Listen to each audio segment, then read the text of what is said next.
She is stressing that outside forecasters predict that eventually over time it will start to decrease and moderate. To your point, Chris, the window for that to happen politically in order for the administration, for Democrats to feel emboldened heading into the midterms, needs to happen quite soon. Welcome to this week's Wacky Moments of Leftist Extremism.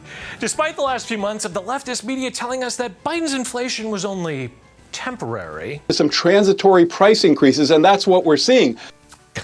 Transitory means short-term, means it's going to work its way through. So every forecast is for inflation to start coming down in coming quarters. And that, you could afford it. And the dirty little secret here, Willie, while nobody likes to pay more, on average, we have the money to do so. Now, as of this week, Biden's inflation is the worst in 40 years. But don't think that the leftist media is concerned with how that impacts you. Press Secretary Jen Psaki was asked about what they were anticipating in these numbers during yesterday's briefing. She said, look, we are bracing for a report where inflation is going to be above 7%. So that's what they got. She is stressing that outside forecasters predict that eventually over time it will start to decrease and moderate. To your point, Chris, the window for that to happen politically in order for the administration, for Democrats to feel emboldened heading into the midterms, needs to happen quite soon. So will that happen? That is the question mark. Yes, that's the question mark. Not how bad it's hurting Americans, not the damage it can do to the economy, but can it recover before the midterms so the media's darling Democrats aren't hurting elections? That's what's important. But again, all of this taking place against the backdrop of the 2020 midterms, and so the timeline is quite urgent. Also this week, it's official. Joe Biden has reached another record in his unpopularity. On Wednesday, Biden's approval rating dropped into the 30s. Some polls had him as high as 41%. So his polling average is well below Donald Trump's 4 years ago. So how did the networks cover this new information?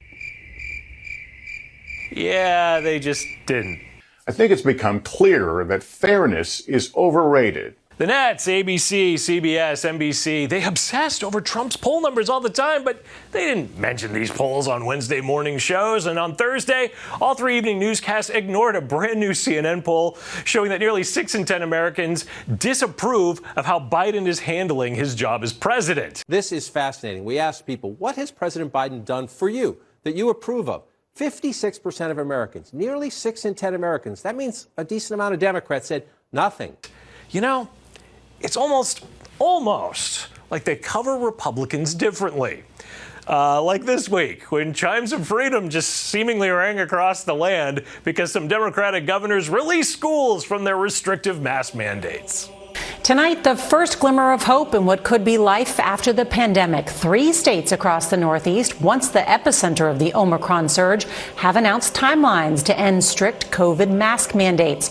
The governors of New Jersey, Delaware, and Connecticut all made the announcement to end their state's in-school mask mandates. New Jersey, once a COVID epicenter and home to some of the strictest mandates, announcing masks will no longer be required in schools starting 1 month from today. The governor leaving it up to school districts to make their own rules. Perhaps most importantly, this is a huge step back to normalcy for our kids. I thought that was a good decision. You do? Because over a week ago, it didn't seem so good. Let's return now to the pandemic and the explosive situation in Virginia over mask requirements in public schools.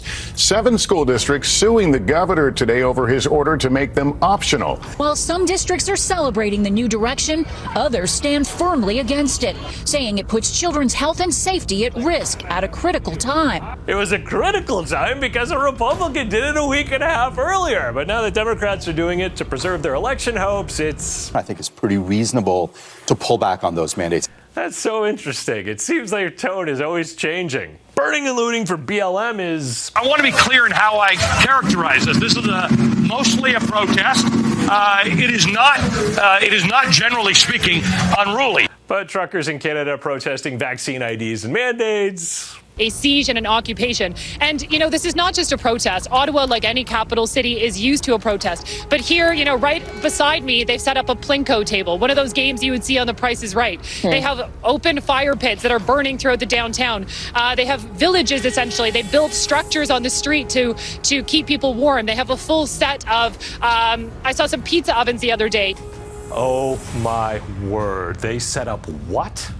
I saw some pizza ovens the other day. They're making pizza. This madness must come to an end. I mean, whatever happened to those mostly peaceful burning of stores and looting? That is Parliament right there. And here it looks more like a tailgate party now going into its second week. If this is the kind of civil disobedience, that is tolerated, they fear for what can happen next. And that fear is real. Indeed, it's terrifying. A tailgate party. Who would want such evil? CNN is brought to you by Downey. Give them a call about the stain on television that their ad money is supporting. Now, back on MSNBC this week, they spent a lot of time razzing Republican Representative Marjorie Taylor Greene for mispronouncing the word Gestapo, which admittedly was actually pretty funny. Pelosi's gazpacho police spying on members of Congress. I don't like cold soup. And I wish there were gazpacho police around my house every time Mika tried to serve that to me. But it's good for you. It's serious. No. I mean, it's tough. You've got the gazpacho police. I mean, come on. This is, it's so stupid. It's just so stupid. But clearly not stupid. And on the same day, and on the same show, is Joe's guest, Helene Cooper from the New York Times, who can't say the word zeitgeist. He's also tapping into the zeitgeist within Britain right now. A zeitgeist. Joe didn't want to pop up and burst out that his New York Times guest is so stupid. It's just so stupid. By the way, for reference, you need to apply the right kind of pressure to a zeitgeist. I'll lead an effective strategy to mobilize true international effort to pressure. But the media wouldn't want to mention Biden's nonsense word slurring like that. It's so stupid. It's just so stupid. Okay, it's time now for something even more stupid. It's the dumbest thing from the week, actually. Your tax dollars at work at NPR bring you this. So a lot of times I find myself texting a friend or messaging a coworker, and I want to reply with a simple thumbs up emoji. But it's not that simple, because there's not just one thumbs up option. There's the Simpsons yellow version, and then 5 different skin tone options. I use the brown one that matches me. I have some friends who use the brown ones too, but they are not brown themselves. This confuses me. Anything not to cover the real issues in this terrible Biden administration. Three writers were needed for that. So glad they get paid with my tax dollars, aren't you? Funded by the American people. I'm Eric Scheiner from MRC-TV, asking you to choose to support something with your money. Head over to the MRC Store. Check out some of the great gear that's available. MRCTV.org is the website with our latest blogs, videos, and entertainment. Please check it out as well. And be sure to like, share, and subscribe on the social media platform that actually lets you see us. Now, we'll be taking a break. Maybe I'll see you at CPAC. But we'll return in a few weeks with more leftist media madness.